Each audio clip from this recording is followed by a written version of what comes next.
Welcome to today's episode of Print to Pixel. I'm joined here today by Tim Oleary, who's the CEO and owner of NextGen Fundraising. Welcome, Tim. Hi, Dennis. How are you today? Thanks for having me. Super excited to have you. Tim is a longtime professional in the nonprofit marketing world, uh, zeroed in on the fundraising process. It's a whole world unto itself, and really embraces a lot of the omnichannel marketing concepts that we like to talk about here on this podcast. And so, Tim, we love to start out by having our guests talk a little bit about how they got to where they are in their career, and would love to hear how you became Tim Oleary, and tell us about the formation of NextGen. Yeah, sure. Well, post college, I was a journalism major, and had a wonderful career planned out in sports broadcasting. And I realized, wow, they tend to not retire too early in sports broadcasting, so not a lot of spots opening up real easily, right? So. I kind of took that writing communications background and said, what am I going to do with this? And so I come from a military family, and I ended up joining the Navy. And I tell this story all the time, too, that my great-grandfather, my grandfather, my father all joined the Army. So I decided I'm going to join the Navy. So if you needed to know anything about me, that's it. A rebel without a cause, I guess, a rebel with a cause. But so I joined the Navy as a Navy journalist. And so I was in for 8 years, serving in public affairs and broadcasting at different outlets all over the world, on a couple of ships, and then decided, got married and young children, and decided, I think there's more I can be doing outside of this, and had some, really good friends who advised me, pick an industry and go all in. And for me, it was find a job in whatever industry that's in, go all in, right? And so that's what I did, and ended up at an agency working exclusively with nonprofit organizations in 2002, and I've been all in ever since. And so this is the same company a little bit. We've been through a few different versions of our company, but I became owner and CEO, bought out the founder of the company in 2012, and we've just been kind of, doing our thing throughout then. And so it really, because we're working exclusively with nonprofits, it really is a way I can say I'm making a difference in the world. It's not digging wells, and it's not, curing the sick and everything else like that. But we feel like promoting nonprofit brands and raising money for their mission, that's how we're making a difference. Oh, that's great. We at Postalytics have a fairly large nonprofit practice as Mm-hmm. well, and it's important that these organizations are able to get the word out and are able to raise funds and do the important work that they do. So I definitely congratulate you on that, and also thank you for your service in the Navy. Yeah, thank you. Thank you. It was truly I, join the Navy, see the world. So it was, that's mutually beneficial, I think. That's great. I think you're the first naval journalist that I've ever interviewed. So Yeah, I think they've changed the name in today's world to media specialist or something like that. But I honestly, when I went to the recruiting station, I had no idea there was such a thing either. And it just happened that way. And I was like, you mean I could do what I was planning to do all along and just do it while serving in the Navy? Absolutely, you can do that. So very cool. it was really, really cool and really a great experience. Awesome. So NextGen is focused on the nonprofit sector and specifically around fundraising. Is that right? That's right. That's right. So we're privately held company, full service marketing and fundraising. So we do work at all levels of the funnel, and that top of funnel, middle of funnel has really been accelerated by our work in the digital channels. But primarily, our role is to help nonprofits raise money, to convert donors, to retain, increase revenue, upgrade donors through that process. So really a lot of bottom of the funnel work. Sure, sure. And I would imagine, given everything that has transpired over the last, it's been over 20 years, is that right? That's right. Yeah. Yeah. Yeah. So you've seen a massive transformation in the way that nonprofits go about their fundraising, invest in technology, channels that are being used.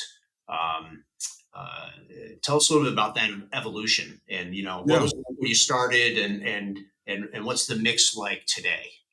Yeah, it's direct mail has always been a powerhouse for nonprofit organizations when it comes to raising money, when it comes both in acquiring new donors as well as raising money from existing donors, renewing existing donors, upgrading them, et cetera, providing stewardship, and that's still true today, but it has changed quite a bit, right? It's changing, and it's changing rapidly. And so, a lot of our work where we really began was around direct mail.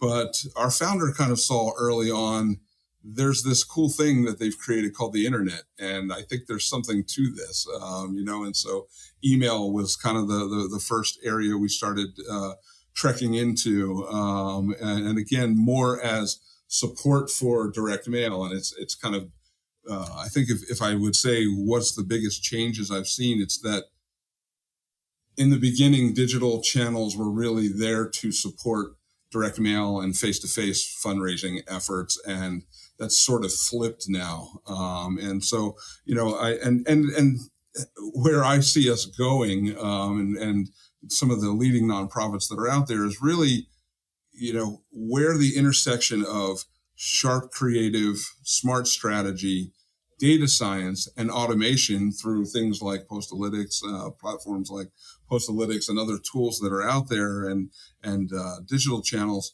really coming together in that way, to create a more curated, stronger experience for donors, throughout our customers. You can replace donors with customers, through all this, because I think it applies both to nonprofits and for profits, in this space. And but for nonprofits, that's really more critical than ever, because they are doing a lot of great work. They are making a difference in the world, but they've been pretty slow to, because of resource allocation, and where investments happening on the mission side, not so much on my marketing and fundraising staff and technology. And so, tech stacks are catching up, but, we really see sort of digital opportunities exploding, at this time, both in terms of fundraising and stewardship. But that's not to say that print is dead, right? And everybody wants to say, oh, so now I don't need to have a direct mail budget. And really quite the opposite. We see the silver bullet, as the coordination of all those channels, and really how you're deploying them and targeting folks, through the channels that they prefer. Because I think on the flip side of that, it's not, personalization isn't just, I sent you something that I think is relevant to you. It's also on giving you the opportunity to respond through preferred channels. Right, right. Yeah, yeah. That makes perfect sense.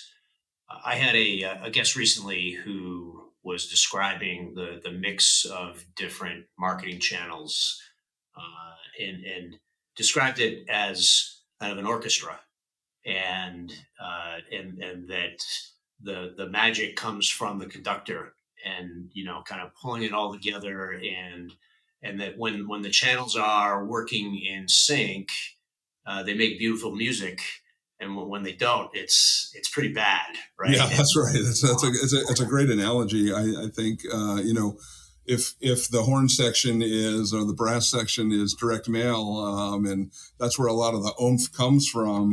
But the strings that are digital, are really critical to making the experience happen today. And I think, again, data science, automation, that's allowing us to really create a cadence, again, in a very targeted way, that creates the best experience possible.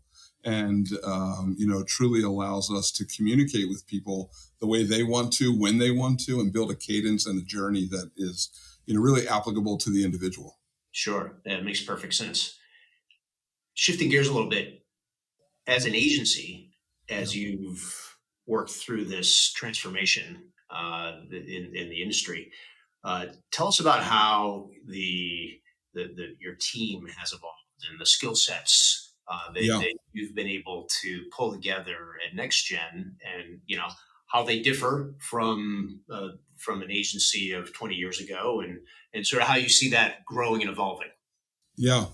So we have a full digital division now, and that was certainly not something we had 20 years ago. I think different agencies have defined digital in different ways, and so we kind of looked at the marketplace and said, where is the greatest need right now? And it didn't seem to be in creating a CRM or email system along that lines from a technical side, or really even we've reached the point where email's sort of the old channel, and so again, while it's an important piece of what we do, it's not the only digital channel. So we really put our focus into digital advertising, and more specifically paid digital advertising, paid search, social advertising, display. And so we've built a team who, come in with Google certifications and, are really have a background in understanding those platforms and being able to buy media. And again, we're a small agency, so we do outsource some of that work too. So we have really strong partners in that way, who help us with we creating donation forms and optimizing donation forms. We have a partner who's a demand side platform that helps us use AI capabilities to really push out ads across as many channels. The newest thing we're doing is digital out of house advertising, where you're seeing it on billboards and mass transit and kind of any space that has a digital screen can be a place where we're advertising. Sure. Connected TV has grown quite a bit. So where we didn't have anybody with that skill set or even had that on our radar screen, 10, 15 years ago, that's become a big part of our business and our growth as an agency at this point. Yeah, sure. And what are the pain points that you see in the process of being that conductor and pulling all these different channels together? I mean, you ripped off at least a half a dozen channels there in the last Yeah. comment, and so there has to be some challenges, right, in making all that work together beautifully. Yeah, good question, and there are quite a few, for us again, it begins with meeting our clients where they are on the continuum, on the digital continuum, and for some that is, what's this digital advertising thing? What does that mean? And I think my marketing department does that, but here in fundraising, we've just dabbled in it. We have a Google Grant account, but we don't do much more beyond that. What does that mean? To others who say, hey, look, we've got a lot of systems in place. We need you to focus on this area, whether that's, we started, SMS and MMS text campaigns, that really, there was, for a while in our industry, there was text to give. And that was kind of run a lot by the carriers, the cell carriers and so on. The telecommunications companies got a big piece of that. And so there was a lot of turnoff from how that was kind of being managed and run and everything. But it's now emerged as a really great tool for communicating in a stewardship way. And, hey, don't forget this event is happening tonight, or, on the flip side of that, thanks for attending this event, and, be sure to check back for video or pictures from the event. Really great opportunity to not just ask directly for money. And I think that's been another big change through these the channel adaptation and that we've seen. And that's also one of the challenges, right? Is getting fundraisers to understand that, and getting marketing and fundraising departments to work together to understand that just going and asking immediately for a gift isn't necessarily going to result in the highest performance, right? It's what are the different touch points we need to have in place prior to asking for the gift to, again, top of funnel, middle of funnel, brand awareness, brand engagement, to get to the point where we've warmed people up and we're asking them at the right time. And we're coming to them with the right offer. So I think one of the big challenges is, again, just kind of coordinating that at organizations, and helping understanding who's responsible for which of those pieces, where does the handoff happen, and then do you have the tech stack to manage all this, or which pieces of that are you outsourcing to us and our partners? Yeah, So that's been one of the big challenges. I bet. Yeah, I would imagine, as an agency dealing with a very broad range of clients, broad in terms of their technical wherewithal, right, and their level of That's right. technical investment. Um, that you've got to kind of work with each of them uniquely to craft a solution that will leverage whatever investments they have made Yeah. and then plug the gaps. Is that accurate? It is, and we agencies all want to work with the biggest organizations and the best and the brightest out there, and those who are already further advanced. So we're just helping them with their machine. But where we have really focused is on sort of mid-sized national and regional nonprofits, because we feel there's a real niche there, and we feel that it's an underserved market. And so with that does come the challenges of we don't have the skill sets, we don't have the tech stack, and so we really, think of it in bite-sized increments. Where's the lowest hanging fruit? Where can we help you kind of get started, dip your toe in the water, show proof of concept, make sure that we're providing the proper reporting and analysis that supports this moving forward, helping make the case with leadership for more investment and all of that. I think, one of the other challenges that nonprofits face, like any organization, is acquisition. And so, that's sort of one of those. There's the old model of you go to a list broker, you rent lists, you get lists, you do a direct mail campaign. The whole thing takes, 5 months to plan out and get going and everything else like that, right? And that's why platforms like Postalytics and some of the advancements in data modeling and so on, it's allowed us to be a lot faster in the deployment and the real-time targeting of folks. Again, sending them a message and a call to action when they are best ready to receive that, and respond to that. Yeah. That's really been one of the areas that we focused on a lot. I think that traditionally the economics of print have driven a lot of campaign strategy decision making, right? That's right. And that you'd have to batch up these great big campaigns and direct mail in order to get the best pricing uh, and so all this planning, all this energy, and all these people and vendors and uh, very specific knowledge about print quality issues and postal issues and all this stuff.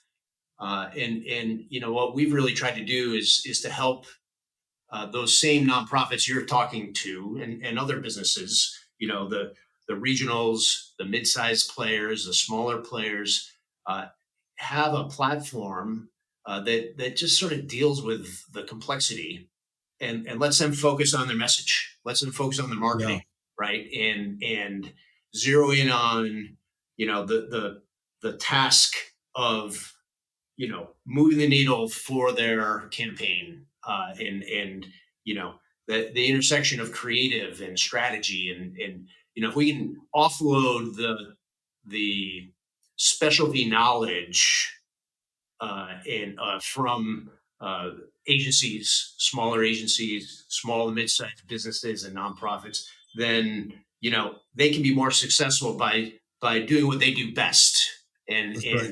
That's uh, right. so you'll eliminate the batch requirements. You can send one piece of mail out through software, and it gets treated the same way as a batch of 100,000. And so integrating with the tech stack, providing analytics and understanding of what happens after you send, all the things that are time consuming and require lots of vendors and lots of specialists, we're trying to take away. And so it's really exciting when we see agency partners who have such depth and knowledge in that creative side and the strategy side.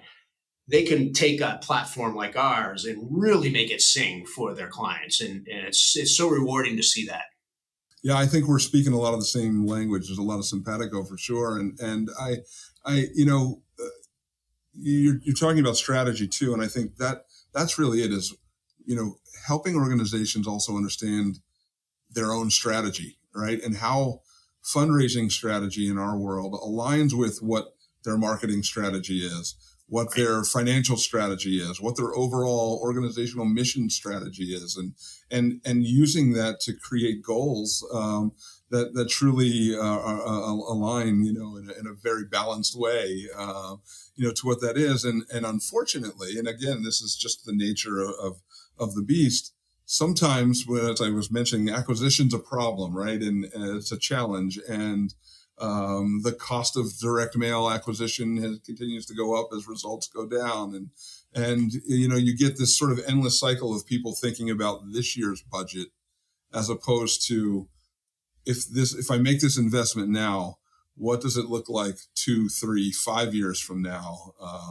As I bring people on, and what do we need to do to make sure that we're accomplishing the strategic goals we're going to have for those years, kind of moving forward. And I think that's a challenge we face with organizations, that sometimes they just get tunnel vision, Yeah. and a little short sighted, and say, I need that short term yield, and it may be to the detriment of their longer term sustainability as an organization. And that's of any size. I mean, sometimes the larger organizations move at a slower pace because of all the bureaucracy that they deal with. So we try to find partner clients who are ready and willing and as able as possible to innovate. And we just kind of help get them moving in that direction and take them from there. Yeah, that's phenomenal. I think that those organizations that have the foresight to invest in things that will help them scale, right, and invest in things that will generate yield for a long period of time without having to keep adding bodies to the equation, Right. right? Right. Those are the organizations that we see flourishing out there. So I Yeah, think we we've seen, just an example. We've had a couple of clients who just a couple of years ago were putting $5,000 to $10,000 into digital advertising, and kind of pulling a little bit of that maybe from their direct mail budget, and saying, maybe I don't need to do that multi-buyer follow-up, campaign, or go so deep into my lapsed file, to try and reach out to folks. And now these are organizations that are putting $75,000 to $100,000 into digital advertising on an annual basis, because they're not only seeing revenue being generated, positive revenue being generated, but millions of impressions being served. And when you're talking about something like paid search, these are people who are intended, right? And we try to capture them as donation intended, but they've searched for you. They're looking for you, and we're just trying to help you connect to them, right? And that's something that direct mail, until recently through platforms like yours, you haven't really been able to do that in the kind of time frame that allows for the optimum response. And so I think that, again, there's a real change that's happening, a real shift, tectonic shift, I think, in our industry, of, again, this marriage of automation and data science, and making sure that you have creative that sings, and it all aligns with your strategy. So I keep coming back to that intersection, but I really think that is where again, for-profit, nonprofit, large, small, everybody needs to be striving toward that. No question about that. That's phenomenal. Tim, one last thing. I understand that you and NextGen Fundraising will be at the Bridge Conference in Washington, D.C. later this month. That's right. We will. I don't know how many consecutive years we're at now, but I remember the first Bridge conference and going to that. And so we love the conference. We love it's a place for us to meet with clients, partners, prospects, and really, I think the best conference in our industry for again talking about innovation and moving forward as an industry toward that intersection that I've been honing in on. Yeah, I agree. We've been there now for a few years, and it's been a great experience for Postalytics. It's really enabled us to meet some of the more thoughtful and innovative people in the nonprofit sector. And so, anybody out there in the nonprofit world, if you're going to be going to Washington at the end of this month or early, I forget the exact dates. It's right around the end of July. July 31st through August 2nd, I think. There we go. Yeah.